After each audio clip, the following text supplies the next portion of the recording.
চকুৰ আলিওতো দাবী কৰে জিকিম বুলি, তেনেকৈ মীৰা বৰঠাকুৰেও কৰিছে। একোতো ডিফাৰেঞ্চ নাই। চকুৰ আলি আৰু মীৰা বৰঠাকুৰৰ মাজত কি ডিফাৰেঞ্চটো আছে? বৰং টিভিত চকুৰ আলিৰ ফেন বেছি আছে চাগে, মিডিয়াত মানে এই যে ছ'চিয়েল মিডিয়াত চকুৰ আলিক বেছি ফ'ল' কৰা মানুহ বেছি আছে মীৰা বৰঠাকুৰত। গতিকে চকুৰ আলিও দাবী কৰিছে, মীৰা বৰঠাকুৰেও দাবী কৰিছে। গোটেই দিনটো মই গুৱাহাটী লোকসভাতে প্ৰচাৰ চলাই আছোঁ আৰু যলৈকে গৈছোঁ ৰাইজৰ যিটো উৎসাহ, এই উৎসাহৰ পৰা মই 100% নিশ্চিত যে অসমৰ 14টা সমষ্টিৰ ভিতৰত আটাইতকৈ বেছি ভোটৰ ব্যৱধানত গুৱাহাটী বিজয়ী হ'ব। হায়েষ্ট ভোটৰ ব্যৱধানটো গুৱাহাটীত থাকিব। গতিকে আপোনালোকে বুজি লওক কিমান বেছি ব্যৱধানত জিকিম। গতিকে অতি কমেও 6 লাখ, 6.5 লাখ, 7 লাখলৈকে হ'লেও আচৰিত নহ'ব। আটাইতকৈ হায়েষ্ট ভোটৰ ব্যৱধানত গুৱাহাটী জিকিম আমি। অসমত আৰু ভাৰতবৰ্ষত 10টা বছৰ মোদী ডাঙৰীয়াৰ শাসন দেখিলে, অসমত বিজেপি দলৰ 8টা বছৰৰ শাসন দেখিলে। এই শাসনৰ পিছত প্ৰত্যেকজন সংখ্যালঘু মানুহে বুজি পালে যে আগতে কংগ্ৰেছ বা UDFে যিটো ভয় খুৱাই তেওঁলোকৰ পৰা মানে ভোট লৈ আছিল যে সংখ্যালঘু মানুহক এনেকুৱা কৰিব, অমুক কৰিব, নামাজ বন্ধ কৰিব, এই 8 বছৰৰ 10 বছৰ দেখিলে নহয়। দেখাৰ পিছত তেওঁলোকেতো বাস্তৱটো জানে। গতিকে এইকাৰণে এইবাৰ হিলদল ভাঙি ওলাই আহিছে ভোট দিবৰ কাৰণে। আৰুতো মিছা কথা ক'ব নোৱাৰে। এতিয়া যদি নামাজ পঢ়া বন্ধই হ'লহেঁতেন, বন্ধ হৈ গ'লহেঁতেন 10 বছৰত।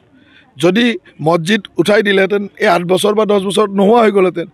এইবিলাক যে ভয় খুৱাই চলাই আছিল, এই কথাবিলাক এতিয়া প্ৰতীয়মান হ'ল। আৰু সেইকাৰণে সকলো সংখ্যালঘু ৰাইজে ওলাই আহিছে এইবাৰ ভাৰতীয় জনতা পাৰ্টীক সহায় কৰিবৰ কাৰণে, মোদী ডাঙৰীয়াক তৃতীয়বাৰৰ কাৰণে প্ৰধানমন্ত্ৰী বনাবৰ কাৰণে। এতিয়া ডিলিমিটেশ্যনৰ পিছত 107টা সমষ্টি আমাৰ দখলত থাকিব আৰু বাকী যিকেইটা আছে সেইকেইটাও লাহেকৈ দখললৈ আনিয়ে পেলাম। গতিকে এনেও 107টা আমাৰ দখলতে থাকিব। এইবাৰ ইলেকশ্যন হ'বলৈ দিয়ক, তাৰপিছত আৰু আমি ক'ম যে চব আমাৰ দখলতে। গতিকে ডাঙৰ কথাটো হ'ল যে যোৱাবাৰ 42খন আসন পাইছিলে কংগ্ৰেছে, এইবাৰ 30ৰ তলত আহিব আৰু এটা বা দুটা ইলেকশ্যনৰ পিছত কংগ্ৰেছটো শূন্য হৈ যাব। গতিকে তেওঁলোকে সেই কথাটোৱে বুজি পোৱা নাই যে 42খন আসন পোৱা পাৰ্টিটো এইবাৰ 30লৈকে আহিব, 30ৰ তলত আহিব। গতিকে সেই কথাটো বুজি নোপোৱাৰ কাৰণে এইবিলাক চৰকাৰ বনাম, অমুক কৰিম, এইবিলাক কৈ আছে। আৰু সেইবিলাকতো যোনে চৰকাৰ বনাব নোৱাৰে সি যিকোনো অলিত কল্পনা কৰিব পাৰে। বনোৱা মানুহে সঁচা কথা ক'ব লাগিব। এতিয়া আমি চৰকাৰ বনাম, আমি চিন্তা কৰি কৈছোঁ যে প্ৰতিটো পৰিয়ালকে ৰেচন কাৰ্ড থকা প্ৰতিটো পৰিয়ালৰ এগৰাকীক আমি অৰুণোদয় দিম। আমি চিন্তা কৰি ক'ব লাগিব, আমি দিবই লাগিব নহয়। তেওঁলোকে যি টি ক'ব পাৰে, তেওঁলোকৰ কোনো অসুবিধা নাই। অসমৰ এতিয়া যি 4টা শেষৰ সমষ্টি আছে, এই 4টাতে আমাৰ জিতাৰ সম্ভাৱনা আছে। এটা চিট টান, বাকী 3টাতো জিকিমে। এটা চিট টান, গতিকে সেই চিটটোত অহাকালিলৈ মুখ্যমন্ত্ৰীও যাব। গতিকে 7 তাৰিখলৈকে জিকিম বুলিয়ে আশা ৰাখিছোঁ। এটা চিট টান আমি স্বীকাৰ কৰি লওঁ, কিন্তু বাকী 3টাততো 100% জিকিম, চিন্তা কৰিব।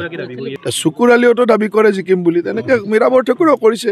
একোতো ডিফাৰেঞ্চ নাই। চকুৰ আলি আৰু মীৰা বৰঠাকুৰৰ মাজত কি ডিফাৰেঞ্চটো আছে? বৰং টিভিত চকুৰ আলিৰ ফেন বেছি আছে চাগে, মিডিয়াত মানে এই যে ছ'চিয়েল মিডিয়াত চকুৰ আলিক বেছি ফ'ল' কৰা মানুহ বেছি আছে মীৰা বৰঠাকুৰত। গতিকে চকুৰ আলিও দাবী কৰিছে, মীৰা বৰঠাকুৰেও দাবী কৰিছে।